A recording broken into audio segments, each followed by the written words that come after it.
Hello everyone, and welcome to the making of my 2018 formal dress. This is the first video I've ever made for YouTube, so I hope you all really enjoy.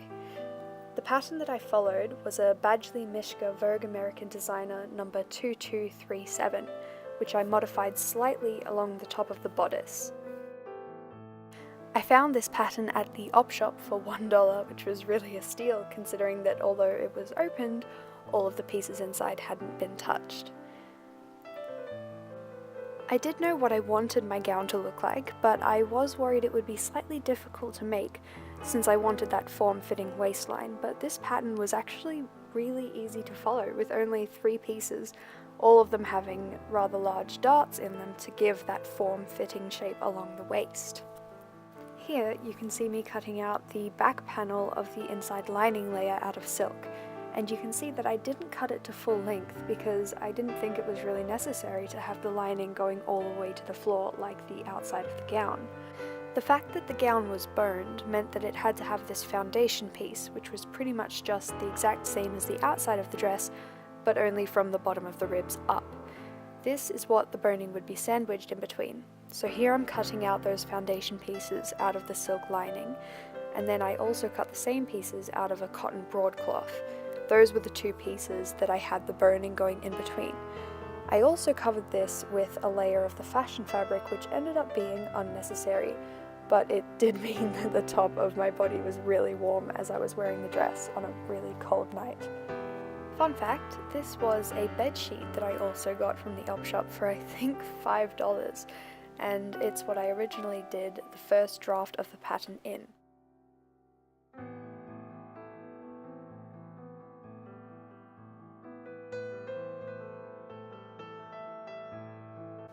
Here, I'm marking the burning channels and then going back over those lines, tracing the width of the plastic burning that I was going to use. This burning ended up doing the job just fine, but I really should have bound the slightly sharp, pointy edges, but I knew that I was only going to wear this dress for one night, so it didn't really bother me that much. I sewed all of the cotton broadcloth pieces together and did the same with the silk pieces of the foundation layer.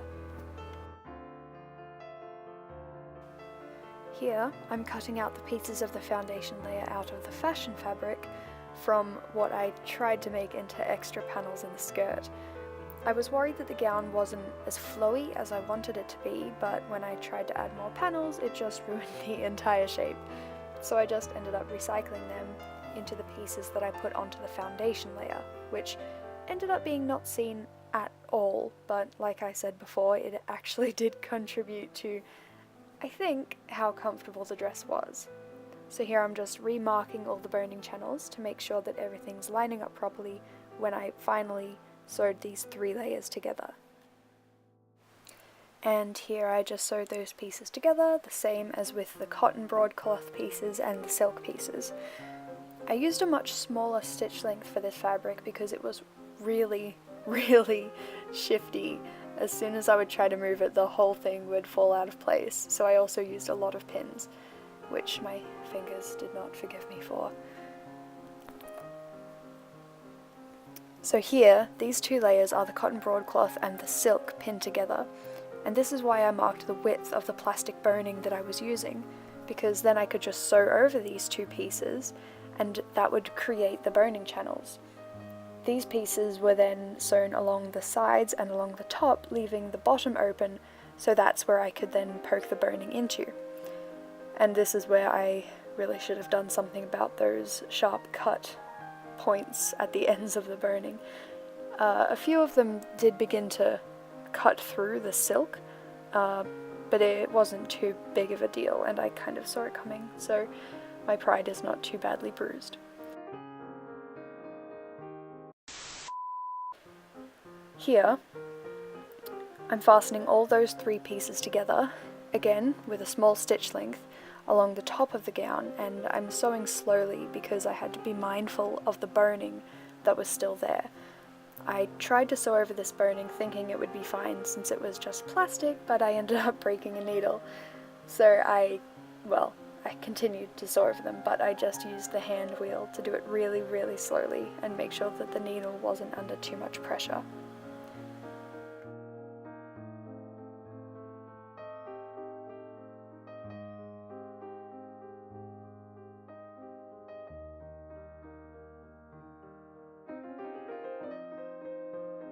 Over this raw edge, I cut a strip of the fashion fabric to use as bias tape. So I machine sewed it on one side, folded it over the raw edge, then folded it under itself and whip stitched it in place by hand, leaving no raw edges anywhere. I didn't actually cut this strip of fabric on the bias, which is what you're supposed to do, but it ended up fine. You can see that as I was stitching on the bias tape, I wasn't pushing the needle all the way through the 3 layers of fabric that were holding the boning in place. I was just stitching through the topmost silk layer, and this was to avoid visible stitching on the other side. Now in other garments, this would be done so that you could avoid seeing the stitching on that other side, but in this garment it wouldn't have been seen anyway, seeing as the foundation piece is just on the inside. But I wanted to do this as an exercise in stitching on bias tape correctly.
Here, you can see where I marked with pins that final raw edge that I had to sew over. So once I tucked the foundation piece onto the interior of the dress, that nice finished edge along the top of the bodice is shown off. Again, using that small stitch length, I sewed over the top of the dress, still being mindful of those pieces of boning. Another really cool way that the foundation piece provides support to this dress is that at the back, at the bottom, right at the middle of your spine, is a hook and eye clasp. And at first I was confused as to the placement of this, seeing as a hook and eye clasp usually goes at the top of a zipper to keep it from unzipping. But the effect of this is that because the dress is cinched at the smallest part of your waist, the dress can't slide down, and then the boning of the foundation keeps the top of the dress from collapsing just through general use. So I was able to wear this dress really comfortably without a bra, feeling supported, and it withstood quite a few hours of dancing really well. So here you see that I flip the foundation piece to the inside of the dress, and there's the front. And the silk lining, that's the part that touches my bod. So I put the dress on my dress form and draped my initial idea for how I wanted this shiny organza layer to go over the top. Then I put it on myself and actually cut it to the shape that I wanted it to be, adding on this little chain that you'll see in a sec that I used for accessories. Then, once I marked with chalk the places where the organza was to be restitched onto the dress, I took the whole piece off and ran it through my rolled hem foot. Here's a closer look. It's really, really handy, especially since it was such a large, irregular piece of fabric to do. All in all, this dress turned out really comfortable besides being poked by the boning. I had a really fun night, and I'm actually really happy with how this pattern worked out. I hope you all enjoyed watching, and stay tuned for more videos in the future. Ciao!